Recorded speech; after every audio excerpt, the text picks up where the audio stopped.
Welcome to Death and Aliens, an in-depth look at horror and sci-fi TV from two friends who vaguely know what they're doing. I'm MK, And I'm Courtney.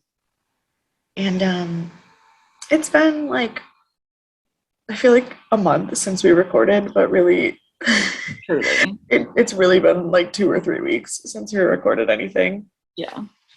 I have got a lot going on, to be fair.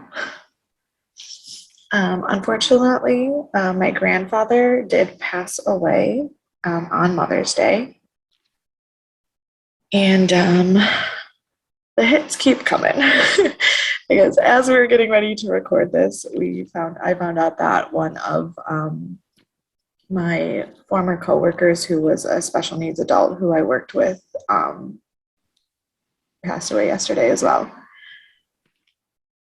So I'm here to distract myself with some sci-fi for this lovely sci-fi Sunday because everything else sucks.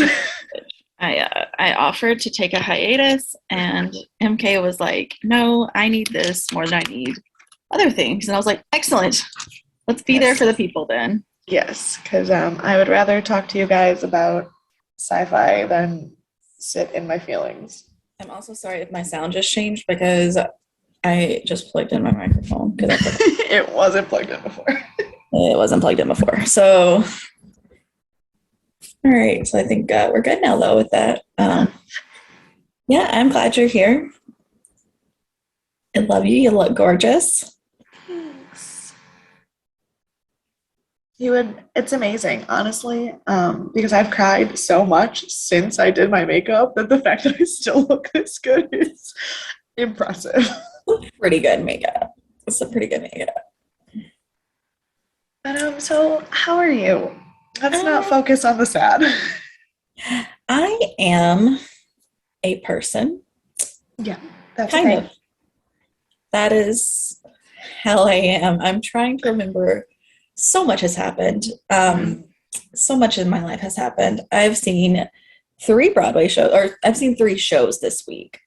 One of them was Broadway. So I saw finally one of my favorites.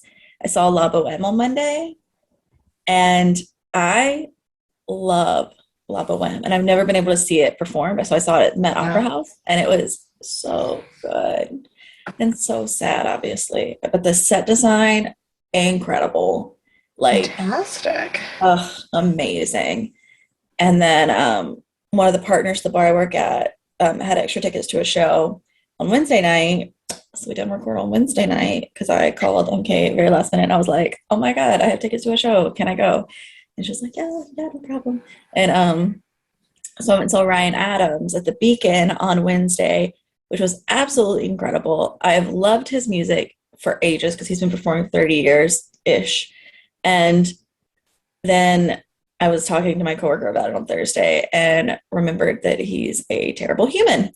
So that was kind of a bummer, but I did not remember. I don't know him or his music or anything. I don't. So the song that I know the best from him is Dancing When the Stars Go Blue. It came out while we were in high school. What is the genre? Indie pop, alt country. Okay, yeah, so probably not what I was listening to at that time of my life. Definitely what I was listening to. I feel like you'd probably have heard the song, but he's a songwriter too, and he's written a lot of popular music. But he's also the person that dated Mandy Moore that she came out about being abusive. And I had forgotten that. And he also dated Phoebe Bridgers, and she wrote an album about how he was abusive. So I was glad I didn't learn that. And I wasn't reminded of that until Thursday because I separated him as 2 people in my mind for that. I knew him as a singer-songwriter, and then 10 years later, yeah, right. It was 10 years apart that I found out about this. And so I didn't connect those as 2 people. And also Ryan Adams feels like a very common name. So I think I just assumed they were 2 different people. They're not. So he's garbage. But it was a really good show. It happens. Regardless. And then last night I was meant to come home and rest, and I'm incapable of that. So I ended up at POTUS, which is absolutely hilarious. It's so funny. It has Rachel Dratch is in it, who is phenomenal. Vanessa Williams, who is not I only love gorgeous Vanessa but Williams. phenomenal. Like, it's like a star-studded cast. It's so good. So was POTUS good? Like the cast is obviously good, but It I was don't know really what it's funny. about. So essentially it's about the women in the White House. And so Vanessa Williams plays the first lady. And it's not like set with any certain president or anything. It's just all very generic. Okay. But so it's about the women who run the White House, and they are just hilarious. And they have like the president's sister just got out of jail, and she like was sleeping with the press secretary for a while. Like, it was just like, and the whole cast is just, it's a hilarious cast already. Fantastic. But I did hear, so Julianne Hough, is that her name? Yeah. Is in it, and I heard she's not very nice. But everyone else in the cast is nice because Noelle works COVID safety. Well, I know that Vanessa Williams is like the nicest human ever. Yeah, 'cause that's what she said. She's from Buffalo. Oh, I didn't know that. So she's like sang at the national anthem at our football games and stuff. But like, well, and because Buffalo's a place. You got your what are you called? The Buffalo city of King. good neighbors. Oh, that's nice. I didn't know that. That's not the Bills Yeah. Mafia. Bills Mafia, yes. But in other tragic news, we made national headlines this last week. Unfortunately, it was for a mass shooting, I did see that. and it has been so rough teaching at a school that is from a more privileged area that doesn't have a lot of people of color in the school, because those conversations are really hard. Yep. But also like it's crazy to me sometimes like how ignorant kids can be about racism, because they see color.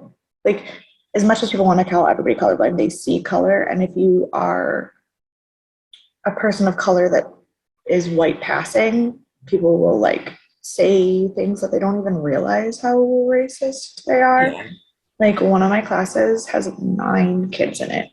9, only 9 children in this class. And 3 of them are people of color, but 2 of them are white passing natives. So the poor child who is the only not white passing person of color in that class gets so much shit on her that she does not deserve. That's so sad. Especially because her dad lives in the neighborhood where the shooting was. And some of my kids, one of the victims of the shooting was an uncle of my students. So it's been tough.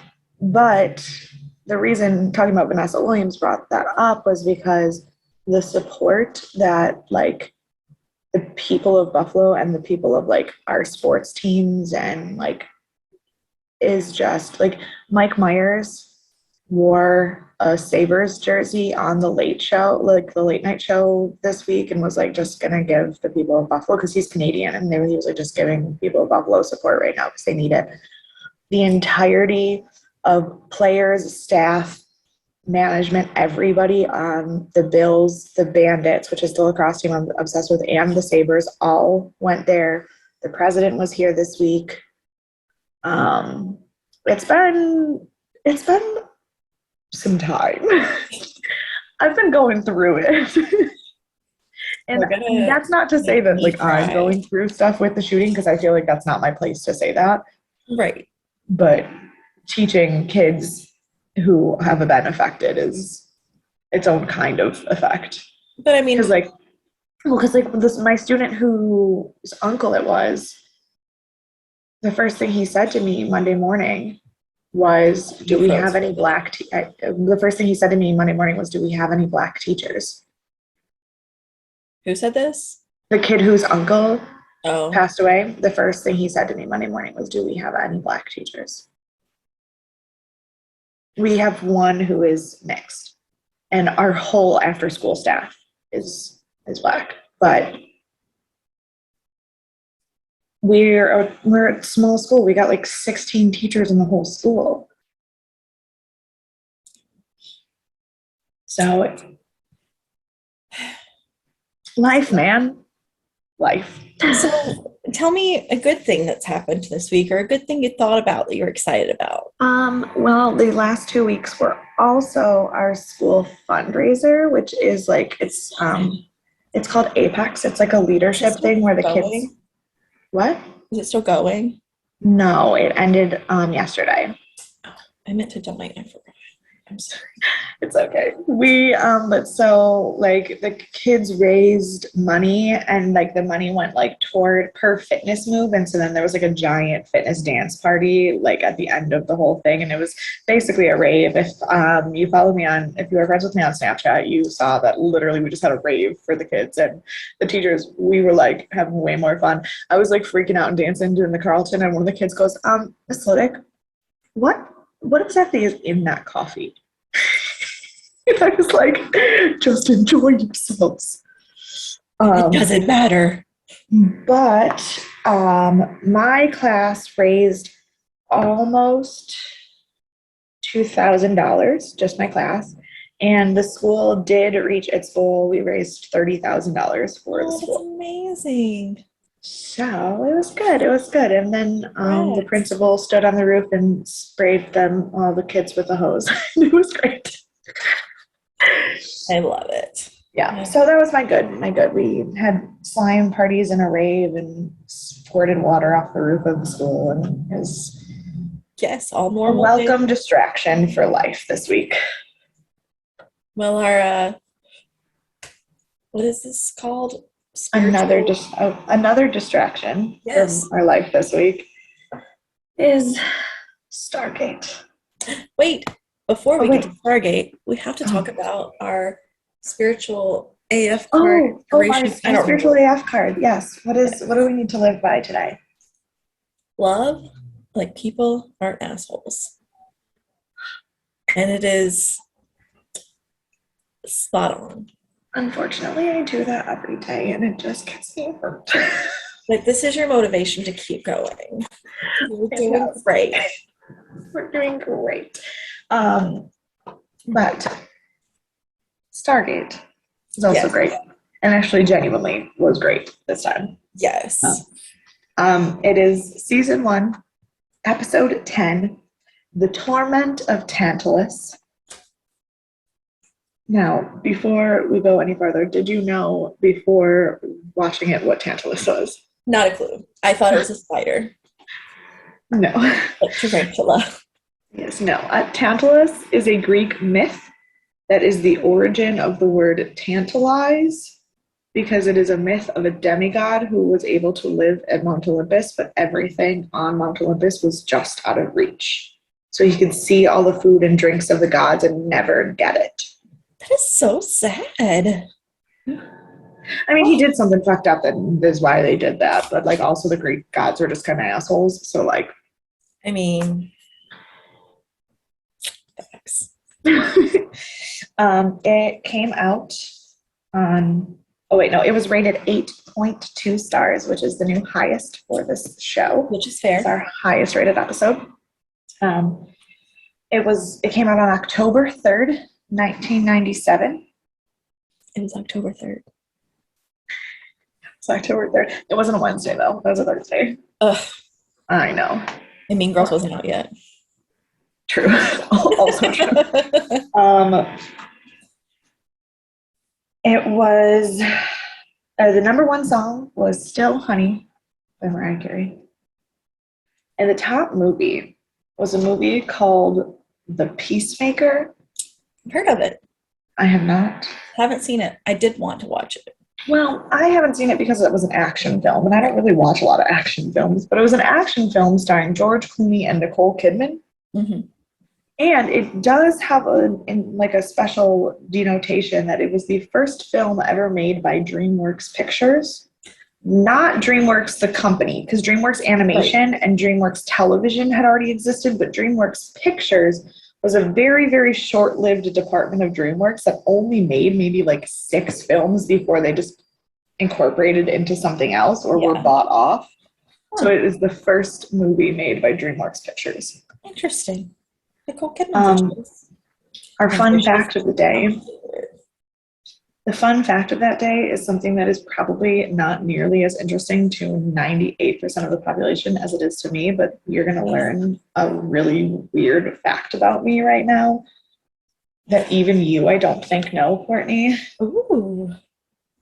I have a very strange obsession with maglev trains. I don't think I know this. I just think the concept of magnetic levitation is the most bonkers science we've ever been able to come up with. I find it fascinating. I have done like in-depth projects about it with my 3rd graders in Thailand because I just find it to be so fucking cool. And on October 3rd, 1997, the Japanese maglev train broke the top speed record for and going 280.3 miles per hour. Oh my gosh. That's so fast. I know. I feel like we're going to have a conversation about this off air. I have a lot of questions already. I didn't know much about this. Yeah, no, I love maglev trains. Because I feel like it's like one of the few things that we've made in science that actually seems like magic. My favorite. So the episode was directed by Jonathan Glassner. This is the first of 2 episodes that he will direct.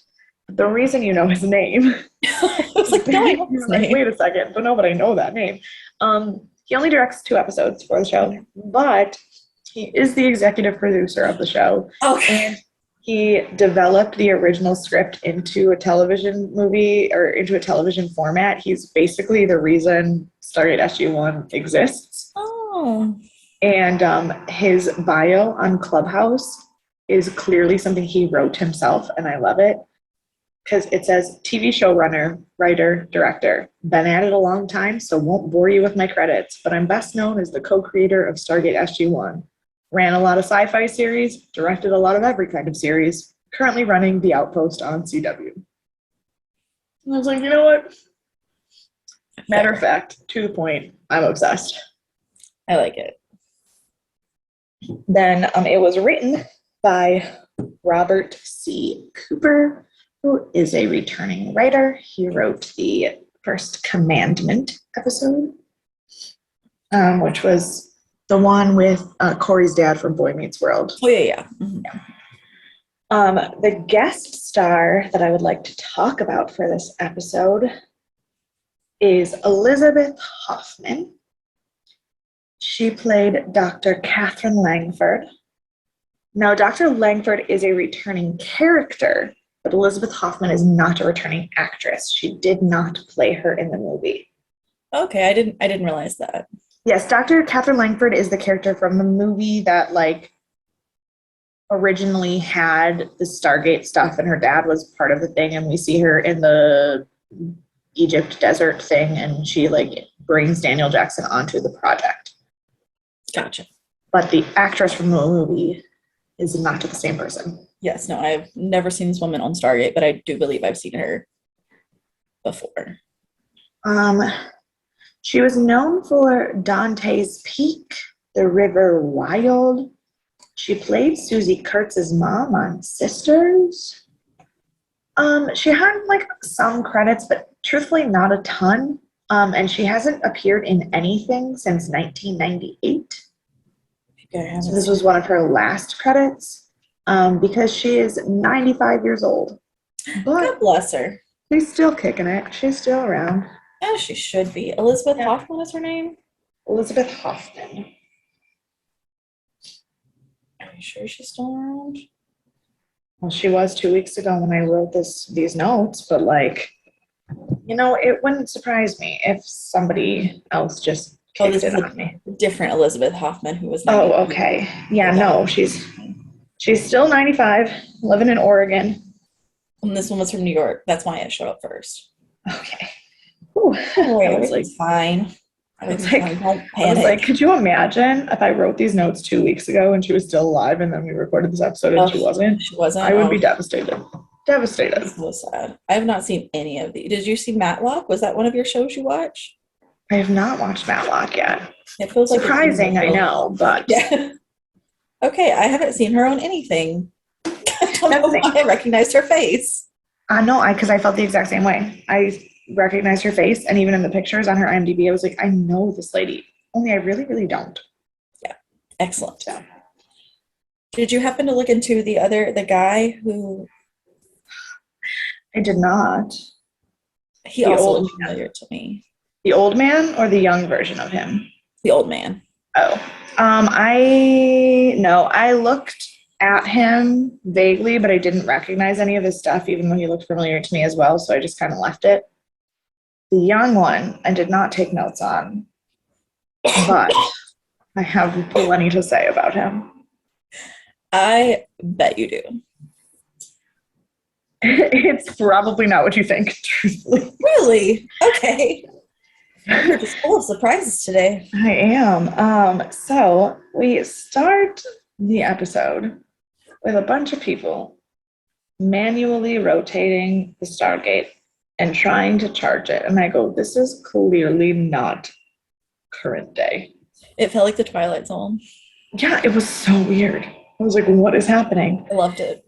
And then I was like, oh, I knew it was in the past. 10 points for Gryffindor. Just kidding, I'm not a Gryffindor. You are not. Okay, though. I asked my students what house they thought I was in the other day, because for a dress down day yesterday, one of my kids wore a Ravenclaw robe, and I go, I want that for you, actually. And they were like, one of the kids guessed Gryffindor, and then my little mini me, my fifth grader, who I tell them all the time, I go, I don't really have favorites, but like sometimes you meet a kid and you're like, holy shit, that's me when I was 10. Yeah. This is that kid. Like, she's literally me. She goes, are you guys dumb? She's obviously a Slytherin. Have you met her? And I go, I think it's just because you have red hair, and they're like, Gryffindor, red hair. Yeah, no. So that's truly the only reason I would imagine you could be Gryffindor, is because you match the colors. Yeah, because otherwise, no. That is all. Yep. That is it. So we see that this footage of them manually rotating the Stargate is actually on a tape that Daniel is obsessively watching. Which then had a lot of faults in the beginning sequence, which then felt like watching The Ring, which I have not watched, so maybe I'm wrong. But it was like the same thing. Like, we got so sucked in, and I was like, are we combining our horror and sci-fi for the week? I was like, what is about to happen? Is he like going to get sucked into the TV? Had a lot of feelings. I got very excited. I really liked this. You were like really hoping for a Twilight Zone, like weird thing happening. I was, because I love Twilight Zone. I haven't seen the new one, but the original I love. But the tape is from 1945, where there were apparently some experiments done on the Stargate that the Pentagon found files of, and were like, oh, here, I guess you guys can have these.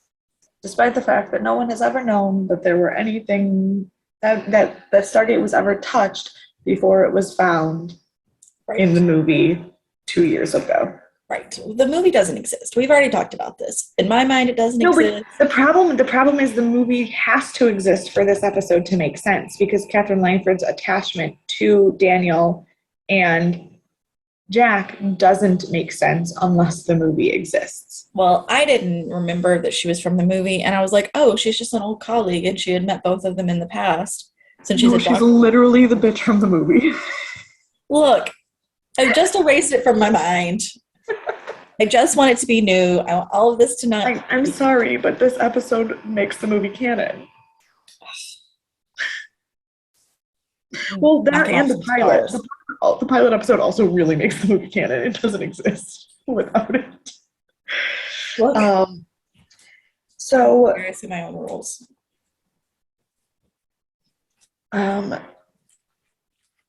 So they find out that through all these files that they've read through and all these videos, there's no conclusion on the files. They can't figure out, Daniel cannot figure out why they stopped experimenting on the gate in 1945.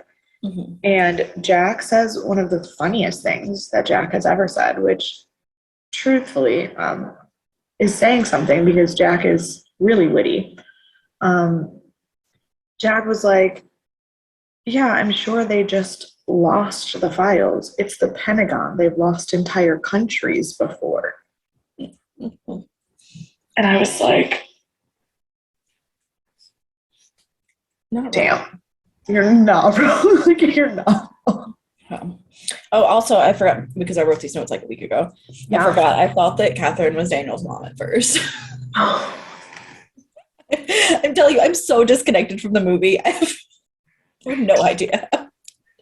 So then the tape goes a little bit farther. They're still watching it, and we see that, holy shitballs, they managed to activate the gate in 1945, and someone was lost inside it. And that's probably why they stopped experimenting. You know, You know? probably so. It felt very Doctor Who-esque as well, like but like older Doctor Who, not like Yeah. new, which was fun. Yeah. So Daniel goes to visit Catherine Langford, who didn't know he was back from Abydos. She was like, "How the fuck? How long have you been here? Why haven't you told me? What the fuck? Come on, dude." Right. She's still wearing her pendant. She's still all super involved in Stargate stuff, even though they're not letting her be involved in it. And she did not know that there was an entire Department of Military, which, to be fair, classified. She wasn't supposed to know. But she was like, y'all wouldn't have any of this shit without me. And you didn't think to like send me a message that you're alive and on Earth. Right. She's not wrong. So then General Hammond is looking for Daniel, and Jack's just like, no fucking clue. Don't know where he went. Sorry. Because this goes back and forth a little bit at the beginning. I was like, Right. that note doesn't make sense. So then we go back to Daniel and Catherine is upset that no one told her about the Stargate network that even existed. And so then Daniel's like, yeah, well, you never told us that it got used in the 40s, you lying bitch. Just like that. That was verbatim. Could you imagine Daniel saying something like that? Absolutely not. No, not even a little bit. But then my note says Catherine didn't know about the experiments because sexism, which was blunt but entirely accurate. But true. Exactly true. Her dad literally was like, "You're a woman. You can't help us with science." I don't think I care for Professor Langford.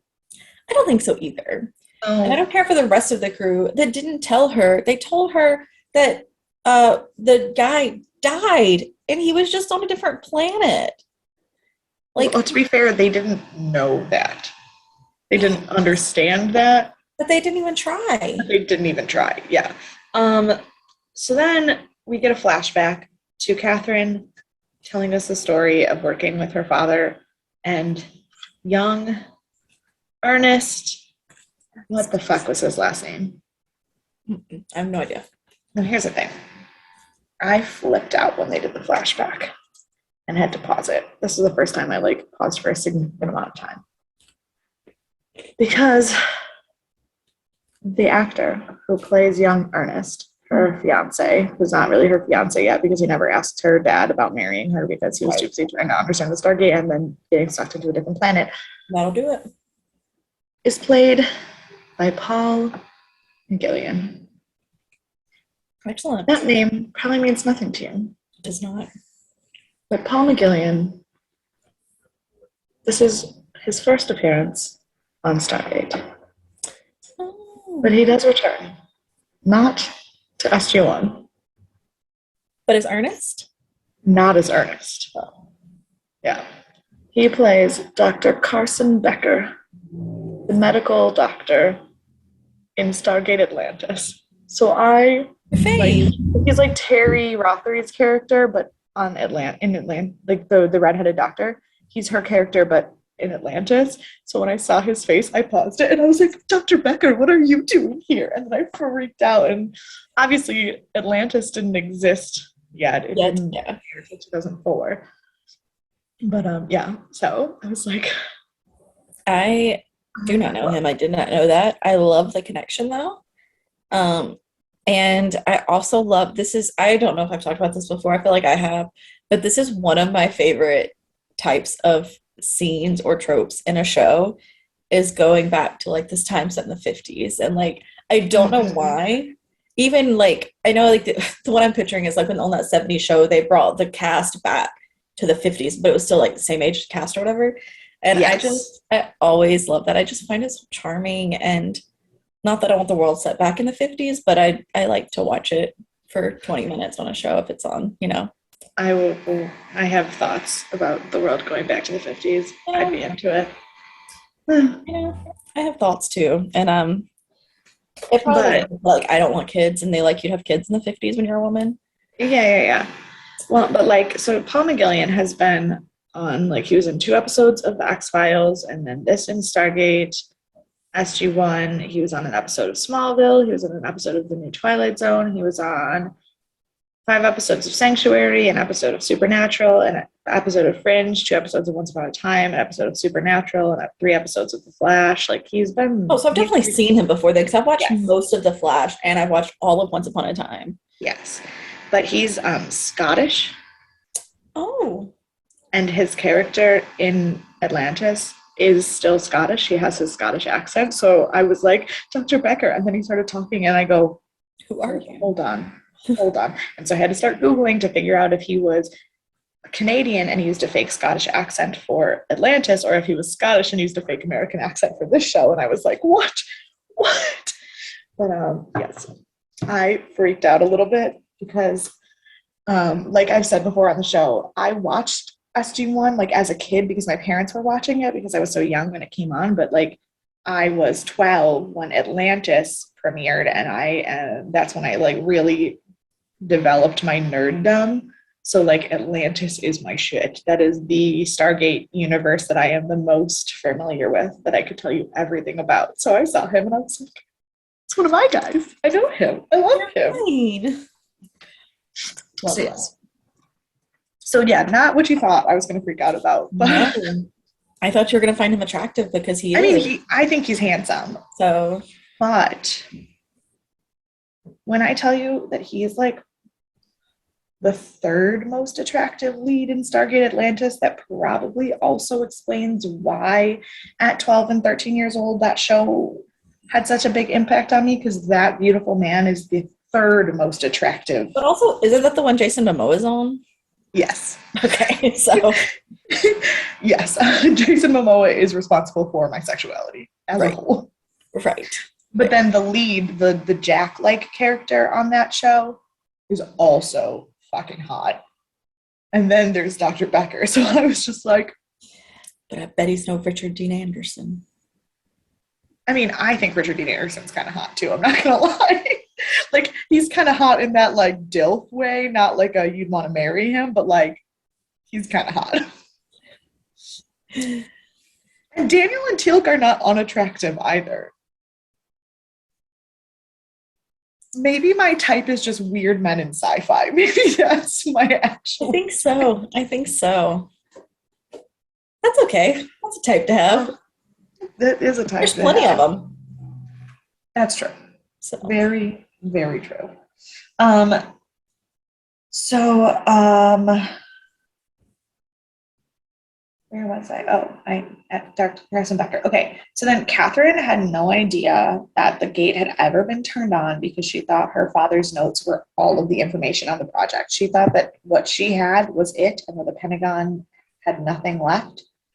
So Daniel shows her the tape, and she kind of freaks out a little bit. much less than I would have. Which, yeah, I also would have freaked out a little bit more. Granted, it was, I don't know, 50 years ago, and that's a lot to unpack. But she also seems much more Stable? Stable is a good word. Yeah. So Yeah, but 50 years of trauma is a lot to unpack in one moment. I don't know that I would have reacted any differently, truthfully. fair. There's that. So then we see another flashback. The other thing is, at this point, she recognizes Ernest. No one else knows that she knows the man who went through the gate. Because the flashbacks are obviously happening in her head. not in real life. Right. And flashback. So then we get a flashback to Ernest being the most brilliant person on the show, because Ernest is the first person to ever figure out that the symbols on the gate were locations, or combinations were destinations. And Professor Langford was like, no, it's just people, we can't go places, people are just going to die, it's a weapon. No, sir, we're wrong, so wrong. But he also like his character is also the only one that approached Catherine about getting help with the Stargate. Like he would run things by her because he's not a moron. He's right. like, He knows that she's smart. Everyone else. Why would you not talk to her? Like, right. We stand a man who can accept women's intelligence. Yes. And then the flashback continues, and we see that we, for the first time, see that it was Ernest who went through the gate. I cried. Granted, I had already been crying that day a lot, but like, I was like, no. I'm trying to remember when. Oh, I watched this one at work, so I didn't cry, but I had a very stressful day this day while I was watching it, and so I ended up going into the music room and like doing yoga and stretches while I was watching this episode, so I was not crying. Fair. And then we find out her father lied to her, and that she did not know until she saw that tape what had ever happened to Ernest. She thought he died in an accident or something. Like blew up or something, and she was mad at him for putting himself in danger for science. To be fair, he still put himself in danger for science and chose science over her. So like, but also, this is my next note, 50 years in isolation in a place you don't know is probably enough punishment. Agreed. But for him, like, but her processing, she still had to process. Like, well, of course, yeah, no, absolutely. Because like, if I found out, well, because here's the thing, she had to process multiple layers. She had to process that she was right and he chose science over her and didn't care that he got hurt. So like, her feelings of anger had always been justified. But then she also had to process that she was right about the gate. And she had to process that even though she'd spent the last 50 years being basically like a widow of someone she had never married, he was still alive. Mm-hmm. And she had to process that she had never done anything to try to help him because she didn't know the truth. Like, that's a lot to unpack. Yeah, I don't know how she's as stable as she is. That is a lot to unpack. Yeah. I don't talk to somebody for a day and I spiral. 50 years? No, sir. No, couldn't imagine. And then we find out the sweetest thing in the whole world, and we find out that the reason that she had chosen Daniel for the project was because he reminded her of Ernest and his just like unfettered desire to know the truth no matter what it meant.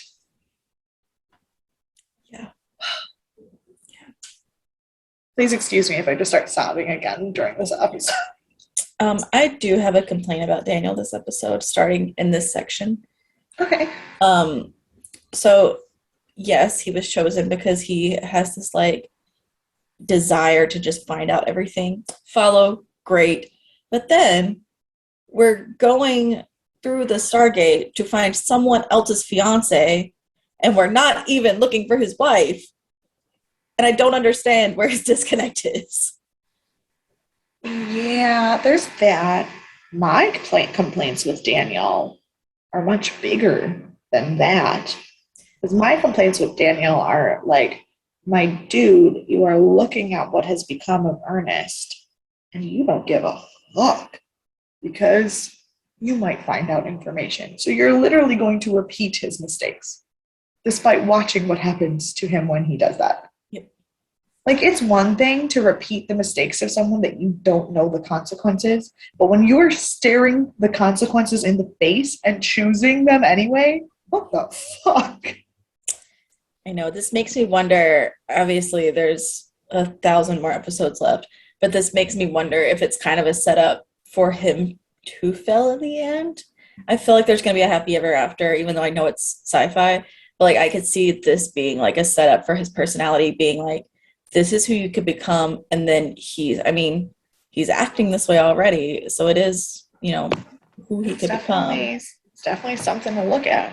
So, and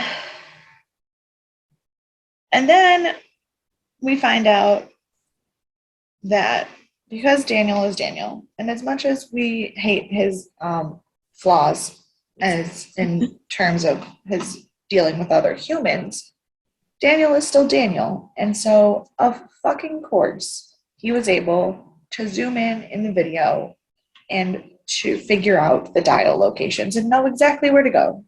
Because of course he did. right. Like, granted, that is believable because of film technology being different from 1945 to 1999. Like, that part wasn't questionable to me. The fact that he was like, I know, let's solve this puzzle. That's the of course he did part of it. Right. So then Daniel and Catherine go back to Stargate headquarters, where General Hammond is like, the fuck did you bring her here for? And Jack's like, I mean, to be fair, she technically brought you here because like without her, there wouldn't even be a Stargate project. And like, do you know who this lady is? And Jack is so behind Daniel, and he's like all the way with him. He's defending him. He's joking to General Hammond. He's being real sweet to Dr. Langford. He's like all about it. And then Daniel takes it just that one step too far. Because of course he does. Of course he does. And Jack just goes, and always gotta go there, don't you? But then Catherine, Daniel, and Jack all gang up on General Hammond, and they're like, there's an American left behind on the planet. You are a military man. We don't leave Americans behind. And like they give this like impassioned speech. And then they like find out that that the planet that Ernest is on isn't on the cart. Like, Sam comes in the room and is like, actually, the planet that Ernest is on isn't on the cartouche that we found. So that means the Goa'uld had never been there. So, like, this is proof that someone else invented the Stargates, not the Goa'uld, and that they're just scavengers. And Teal'c's in on it, and they're like, we prove this, and like we might be able to find other technology that will be able to stop them. And they like have this whole thing figured out. And General Hammond is like, thank you so much for this exposition for the audience. I was already going to say yes. I feel like he is a good general, and he does end up making the right decision, but he is like quick to make a snap judgment before he like really does. I mean, but that's because he's a good general. He's like, military, we have to do this. But in fact, I am a teddy bear. Right. But it's like, okay, we're not in a dire situation at this second. Let's discuss this for a minute. Like, listen to what's going on before you're just like, this is crazy. You've all brought this in. But I mean, he's like, you got civilians involved without permission. You broke a classified protocol. Like, you did all the things you're not supposed to do. Am I with you? 100%. Is it my job to also tell you that you fucked up in every way? Also, yes. Yes, which is fair. But I just like that he was like, that was such an impassioned speech. But I was already there with you because I was like, that was his way of saying, here is the exposition you needed for the audience. Yep. Very to the point. Yeah. So then we get ready to go through the gate, and Catherine is scared, but she like but she's also anyway. Excited too. Like she's, I mean, 50 years, and she like thought this wasn't a thing anymore. And yeah. Then we get to the planet, and it seems to be in ruins because no one is maintaining it. So it kind of shows that, like, despite the Goa'uld being scavengers and awful people, like the planets that the Goa'uld have access to seem to be in better shape because they need it to be run well for people to survive. So this is where one of my questions comes in. They talk about how the Goa'uld haven't been to this planet yet, or they're pretty sure they haven't been to this planet yet, which Yeah. makes sense. Where did this planet come from? I mean, it's a planet. But is it like, I don't know, I feel like the Goa'ulds started the planets or put the Stargates there. Like how did the Stargate get there then? That's what this whole thing was proving, that the Goa'uld didn't put the Stargates there. Right. They haven't. Yeah, the Goa'uld have nothing to do with the Stargates other than the ability to use them. Oh, that's true. Yeah. So how they got there? Did they tell me how they got there? No. This is just the beginning, my love. Whew. I know the answers, but I mean, and we'll talk. There are some things that we can talk about today, but no, I don't want to know until it tells me. No. There are some things that we can talk about today because okay, of things that happened in this episode. Yes. So Ernest is alive and naked. That is true, but the way you just said that, so like casually. Well, that's because they were like they saw him, and it reminded me of in the Hunchback of Notre Dame, when the little old man who was in the gallows, and then he's like, I'm alive, and then he like falls in the hole. Yes. But he was like freaking out because he saw people on the gate, and he like came in all excited, and then Jack just goes, oh, and he's naked. He thinks he's hallucinating, so he's just like hugging everyone to make sure that they're real, which I mean, fair, absolutely fair. And then he sees Catherine, and he's like, "Is that really you?" And she's like, "Yeah, Ernest, it's me." And he's like, "Fuck off," and walks away. I told her, he's like, you look different. She's like, yeah, so do you. The planet is beautiful was my next note. I think they just gave us like an outside, like sweeping shot of like the castle on the hill kind of thing, and I was like, oh, hello. So we find out that Ernest is upset because no one tried again, and he's been alone for 50 years, which fair. I would be pissed. But while he was there alone for 50 years, he wrote about his time on the planet. And in the notes, he just kept talking, saying what Catherine said to him. And it took me a minute. I was like, is this a hallucination or like an alien? Like, who is he talking to? I had a moment where I was like, what if she was really there, but then she wasn't really there? So I was like, I just assumed it was a hallucination the whole time. Which is, in fact, what it was. But like me and weird sci-fi shit, I was like, what if it was an alien? I love that to be her, right? Wouldn't that have been such an interesting episode? It would have been. What if it was a doppelganger and we went full horror? But it turns out it was a hallucination. They have this really horrible, sad conversation that, again, I'm not in an emotional state for these kind of conversations, so I apologize if I start crying. He believed in her and the life that they would have had together, so like he held on to her as his like way of coping. And she tells him that she couldn't imagine that life because she thought he was dead, so she had to like imagine like what life would be without him. See, Ernest followed our rule. Love like people aren't total assholes. Yeah, but so did she. She had to love like he wasn't an asshole and just that he was gone. I know. Also, her dad was an asshole, so it was kind of hard. Right. Yeah, her dad wasn't great. So that's tragic. This episode is really tragic now that I'm like talking about it out loud. Like I love this episode. So sad. So tragic. Yeah. So then Jack and Teal scout and confirm that there is in fact no one else on this planet, and this man has been alone for the last 50 years. And there's about to be a huge storm, and Ernest is like, oh yeah, it's like a really fucking terrible storm, and it happens once a year. So you picked the bad day to come. Yep, worst time of the year to come. And they were like, why didn't you ever just like leave? And he was like, how could I leave? So they go to the dial, and turns out that shit is broken, which also means they can't leave. Right.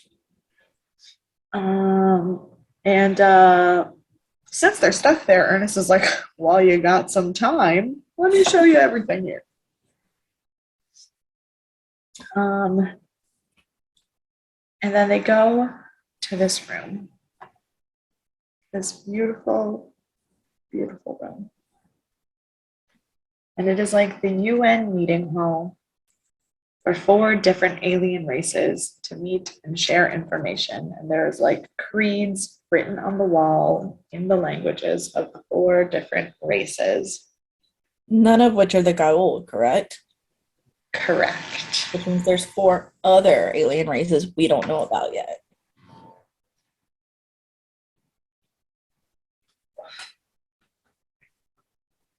We know 2 of them. In this episode, it specifically mentions one of them. Another one we have met, but we haven't been told that it's here. So which one is the one we've met that we were told? Thor's race, because the Norse, because the Norse language is there, and then like, because Daniel's like, oh my gosh, these are Thor's languages, and Ernest is like, yeah, like the Greek mythology, and he's like, no, Thor's an alien. Yeah. BT dubs. Okay. BT dubs. Thor's an alien. The one that we have met, well, what's the only other alien race we've met? Really?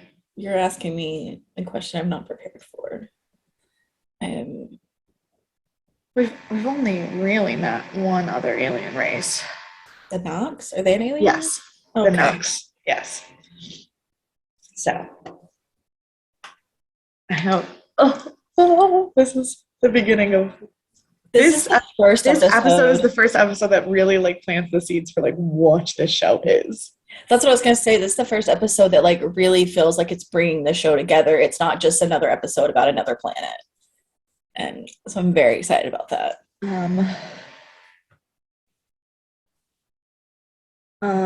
So then the dial back thingy majig, the power source isn't necessarily done for, but the crystals are broken, so they have to try to figure out a way to reassemble the crystals. So Teal'c and Sam are working on that. While Ernest is showing Daniel and Catherine and Jack all of the stuff that you find out in the UN meeting Hall of Aliens. And I want to say this was another moment for me where you always talk about like they figure things out too quickly. And I was like, this guy, who's a pretty impressive scientist, has been here for 50 years and hasn't been able to figure out how to fix this, but they were able to fix it in one day. Well, to be fair,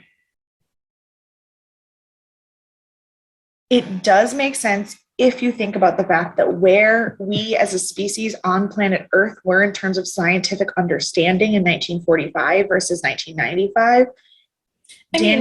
Daniel and Sam and Catherine have the benefit of 50 additional years of scientific research at their disposal that he didn't have, that he was doing entirely by himself without access to other people or other understanding of science. So that's fair, but he also figured out new elements that no one had ever found by himself. And I just feel like but it took him 50 years. Yeah, and he didn't know and he didn't understand what they were. He just knew that there were too many. Yeah, like he wasn't able to like decipher that element is something. He just counted that there were 146 elements there. Okay. I would have liked him to have figured it out because he's smart. Yeah, he is. So he discovered that there were 146 elements in this thing, which means that there are 146 elements that make up the elemental life of the universe. So how many elements do we know about?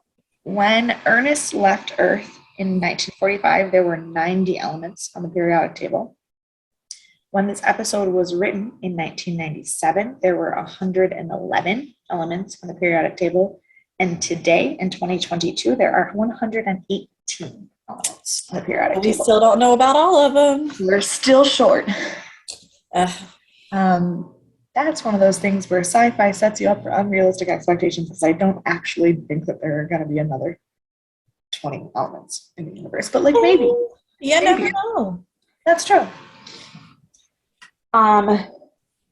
So then they talk about the fact that the elements represent a universal language because they're the one thing that's true in the entire universe is like the basic chemical makeup of the universe can't change. So if you use that as a universal language, it is the easiest way to communicate.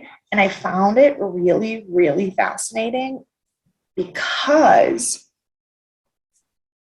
a couple months ago, I was watching Star Trek Discovery with my dad, which is one of the 3 new current Star Trek series. I've never heard of that in my life. Okay, it's new though. That makes sense. It's one of the current Star Trek series, and Anthony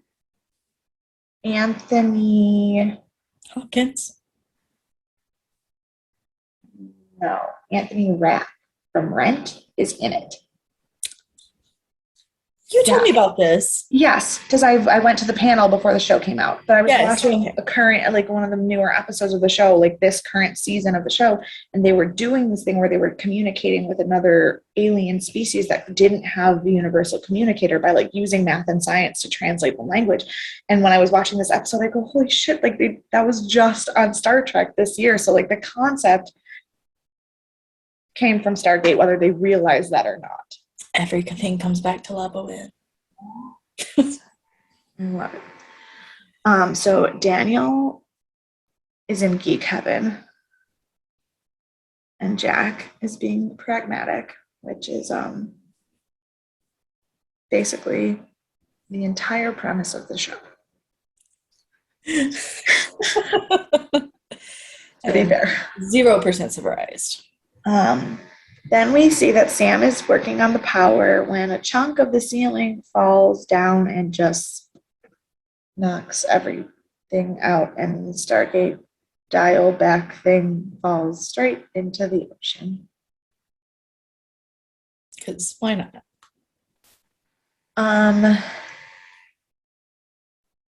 Then we get to the scene where Daniel explains to Ernest that Thor is an alien, which we already talked about. Yeah. I realized that after I said, I was like, who are the aliens? My next line was, hey, we got to call back to Thor. So I did indeed know. Yes, that Thor is an alien. Correct. We did know that. Yes.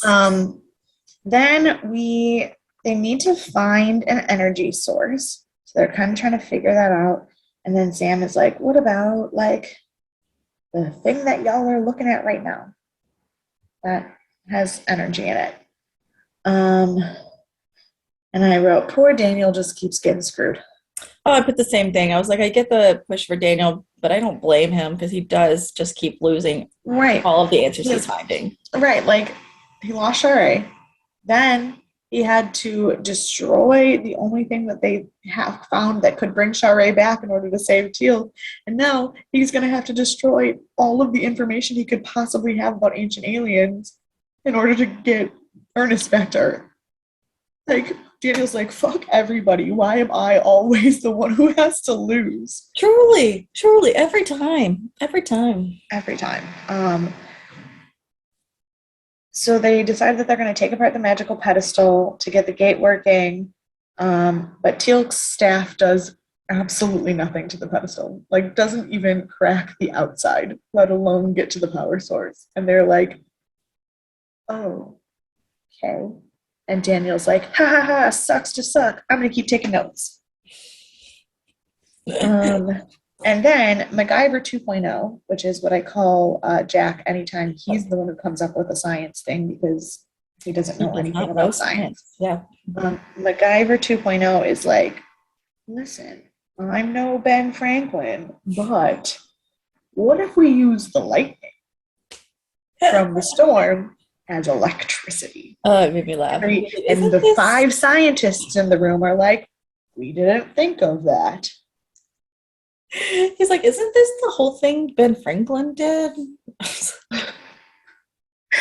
Oh, goodness. And then we get the explanation of the torment of Tantalus and how the myth explains how Ernest and Daniel are as human beings and the need to find answers that are never, ever actually going to answer any of your questions. So can you remind us a bit of how the story went? So the myth of Tantalus. Tantalus is a demigod. The IMDb description of the myth is actually, in the trivia section, was actually fairly intelligent. Right. Or a shorthand version of the myth, instead of me trying to deeply explain Greek mythology. I know you talked about him being a demigod on the outside earlier, but at Mount Olympus, but I couldn't remember the exact things that came from it or whatever. It's something Apparently, about like my Wi-Fi is being stupid. the Inconceivable. Shut up. I hate when IMDb tries to be funny with me. Oh, I don't like your funny words, Magic Man. I It says, in ancient Greek mythology, Tantalus was a demigod welcomed into Olympus, but he repeatedly misbehaved. Most notably, oh yeah, he kind of deserved it. Remember when I said he did something shitty and he probably deserved it? The thing that was shitty that he did was he cooked Pelops' son and tried to serve it to the gods as food. Yeah, not great. And his punishment was eternally to stand where both food and drink moved to stay just beyond his reach, which is where we get the word tantalize. Makes sense. Makes sense. The way they were describing it on the show, it really made me think of the scene from Harry Potter where him and Dumbledore go get the locket from the lake, and it's like because they had to just keep eating and drinking or something. Yeah. And they were talking about that in the show, and I was like, that's how this lake felt. I was like, I wonder if this was like a spin-off of the Greek mythology. Yeah, probably. I mean, everything probably has some kind of roots in mythology, really.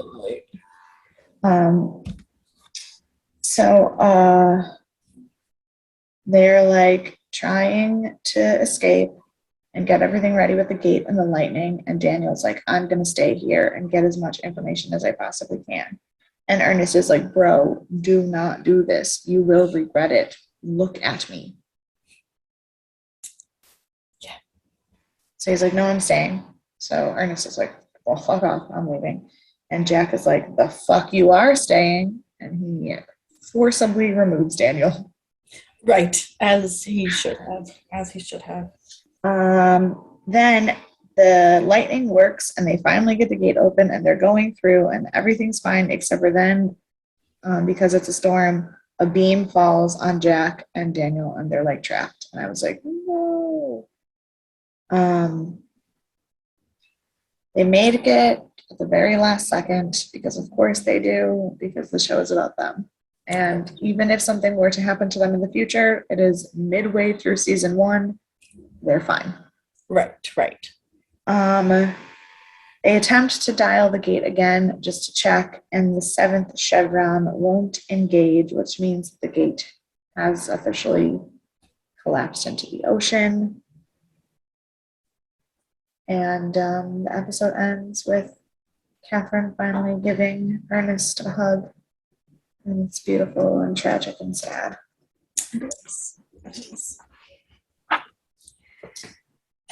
That was my favorite episode so far. Me too. My trivia for the episode was the myth of Tantalus, Dr. Carson Becker, and the fact that the lighter that Ernest used to light his cigar in the flashback was only just invented in 1945 and probably not what they would have used, but by the 1960s was the most popular lighter for pipes, which is a useless fact because I did not even remember that he had a pipe. I also didn't remember, so that's fine. Who would you like to punch this episode? And why is it Daniel Jackson? What? I said, who would you like to punch and why is it Daniel Jackson? I want to punch Catherine's dad. Oh, fair. Yes, because he ruined her whole life. Yes. Basically. So why do you want to punch Daniel Jackson? Because he was about to throw his own life away. Because what was the point? Even if he got that information, what was he going to do? Just die with the information without sharing it with anybody? Like, that's Right. not the point of information. And as someone whose like job is to study and share information, you would like, don't you think? Like, I love learning things, but the reason I'm a teacher is because I love sharing the things I learn. Like, I don't want to learn things just to have them in my head and then do what with them? You're going to die over information that you'll never be able to tell anyone that might save your wife, but then you'll never be able to actually save her because you're dead. Right. Stupid. I hate It it. is. But it's fine. Who is your MVP? Catherine. Oh, mine's Ernest. Oh, I love it.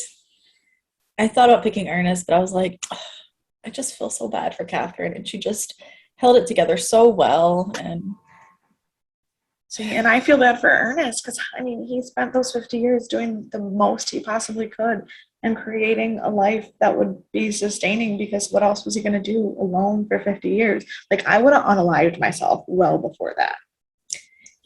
I don't think I would have made it well.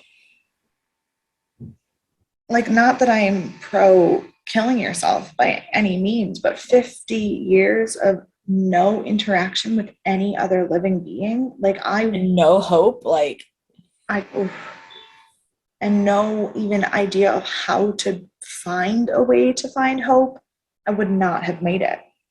no. And the fact that he did and then just kept learning the whole time, like Very impressive. aspirational, if you ask me. Yes, truly. Truly. Do you have any predictions? We'll see the other two alien races at some point. I am hoping that somewhere down the line we're gonna have a redone alien human meeting so the four races will interact with each other. I don't know if it will be directly like that or whatever, but like I think that would be fun. I know like the Nox and Thor like are in the same area already, but I just like the idea of spreading the knowledge. I'm just gonna say I bet Shari is in the next episode because I think I say that every week, and eventually it's gonna happen. Eventually, your guess will be right. Right. But that's really all of my predictions. Well,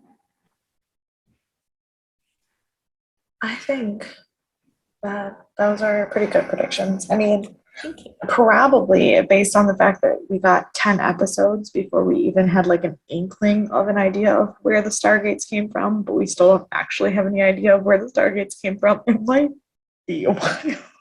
Right. Yeah, I don't think they're gonna tell me like next episode. No. Like I remember when we watched the previous episode, the Thor episode, my dad's comment was, "How long did they think they had?" Like they did such a slow job of explaining things that like I get like spreading things out once you've built the world a little bit better, but like they went into the show being like, "Well, it's fine. We'll be on for 100 years." Like that was really presumptuous of them. Right.